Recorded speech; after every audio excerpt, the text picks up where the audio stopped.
അവരെ സംരക്ഷിക്കാനുള്ള നടപടിയുമായിട്ടാണ് സർക്കാർ മുന്നോട്ട് പോകുന്നത്. നമ്മൾ ഇത്രയും ഈ വിഷയം കേരളത്തിൽ എല്ലായിടത്തും നടക്കുന്ന ഈ കസ്റ്റോഡിയൽ മർദ്ദനങ്ങളെ കുറിച്ച് പറഞ്ഞിട്ടുണ്ട്.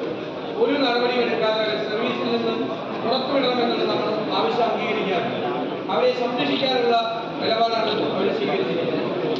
നമ്മുടെ പീച്ചിയിൽ നടന്ന സംഭവത്തിൽ ഒരു ട്രാൻസ്ഫർ മാത്രമാണ് ആ ഉദ്യോഗസ്ഥർ അയാൾക്ക് നേരത്തെ പ്രമോഷൻ കൊടുത്തു. അയാൾക്ക് സൗകര്യപ്രദമായ സ്ഥലത്തേക്ക് അയാൾക്ക് ട്രാൻസ്ഫർ നൽകിയാണ് ഉണ്ടായത്. മൂവാറ്റുപുഴയിൽ ശ്രീ മാത്യു കൊള്ളാടൻ പറഞ്ഞ വിഷയത്തിൽ ഒരു നടപടിയും സ്വീകരിക്കില്ല എന്നാണ് വ്യക്തമായിരുന്നത്. അങ്ങനെ നിരവധി കേസുകളിൽ നമ്മളിന്ന് നിയമസഭയിൽ ഉന്നയിച്ച നിരവധി കേസുകളിൽ കുറ്റവാളികളായ പോലീസ് ഉദ്യോഗസ്ഥന്മാരെ സംരക്ഷിക്കുന്ന നടപടിയാണ് ഗവൺമെന്റ് സ്വീകരിക്കുന്നത്.